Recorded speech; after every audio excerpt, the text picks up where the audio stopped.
Hey everybody, it's Party Elite with a beginner's guide to Total War Warhammer. I've said it a few times in the past, managing fatigue is extremely important on the battlefield. In order to truly understand this importance, I want to discuss some technical details. These numbers are based off going through the table data on July 31st, 2016. First of all, it's important to know that there are 6 levels of fatigue or vigor. They are, in order of severity, fresh, active, winded, tired, very tired, and exhausted. The game sets thresholds for each of these states, starting fatigue at 0 with a maximum value of 36,000, consistent across all units. Then, based on the type of unit and activity, this counter ticks up or down, changing unit stats based on the current fatigue level.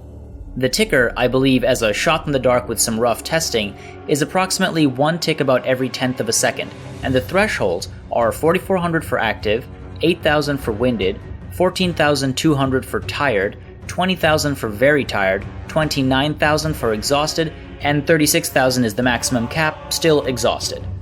The game separates in some cases artillery, cavalry, light cavalry, horse artillery, and artillery horses. My guess is the naming convention is brought forward from previous games, and beasts probably fall under one of the last 2 categories. First off, walking actually replenishes infantry fatigue at a rate of -1 per tick. Everything else increases fatigue levels. When walking, artillery gains fatigue at 12 per tick, and horse artillery at 2 per tick.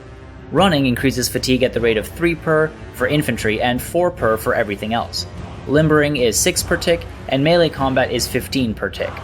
Working, which probably refers to a multitude of actions, is 20 per tick, while shooting is 21 per tick, and charging is a flat 30 per tick. Moving through various types of terrain acts as a multiplier to fatigue. These multipliers are times 50 for shallow inclinations, times 100 for steep, and times 150 for very steep. Finally, climbing ladders or walls ticks up at 10,000 per tick, more or less instant fatigue.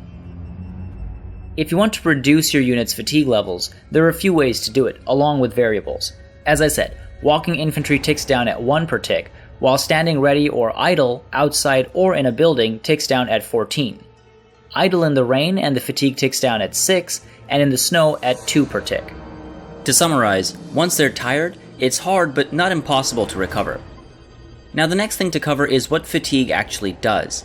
Speed, melee attack, melee defense, reload speed, armor, leadership, and charge bonus are all adjusted by fatigue levels. As we cross the various thresholds, here's what happens. Active units are working at optimal capacity. Winded units have their reload speed reduced by 10% and their speed and melee attack reduced by 5%. Tired units have their reload speed reduced by 15% and their speed, charge bonus, and melee attack reduced by 10% and also suffer -2 to their leadership. Very tired units have their reload speed reduced by 25%, charge bonus and melee attack reduced by 20%, speed reduced by 15%, and armor reduced by 10%. They also suffer a -4 to their leadership. Finally, exhausted units have their reload speed and armor reduced by 35%, their charge bonus reduced by 25%, their melee attack reduced by 20%, and their melee defense and speed reduced by 15%, alongside a -8 to their leadership. As you can see, the effects of fatigue get very bad very fast. It's important to keep an eye on how tired your units are. Make sure they walk whenever possible.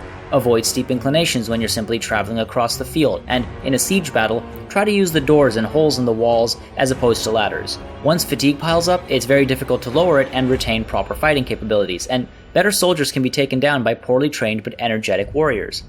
Keep this in mind when you're fielding troops that are able to maintain high levels of vigor, or when timing the use of abilities that help buff unit vigor. Also, consider using fatigue as an additional weapon. Do you have the speed advantage? The high ground? Can you force the enemy to tire their troops out before the engagements begin? Try running the enemy in circles or constantly force them uphill and give your troops the upper hand. I have all of these numbers summarized in a cheat sheet, and you can follow the link in the description for your own printer-friendly version. At times, it will be impossible to avoid tiring situations, but you need to do your best to make sure your units engage relatively well rested and in good spirits, and that's what being a great general is about. For more tips and tricks, subscribe to this channel, and if there's something you'd like to see covered, let me know in the comments below.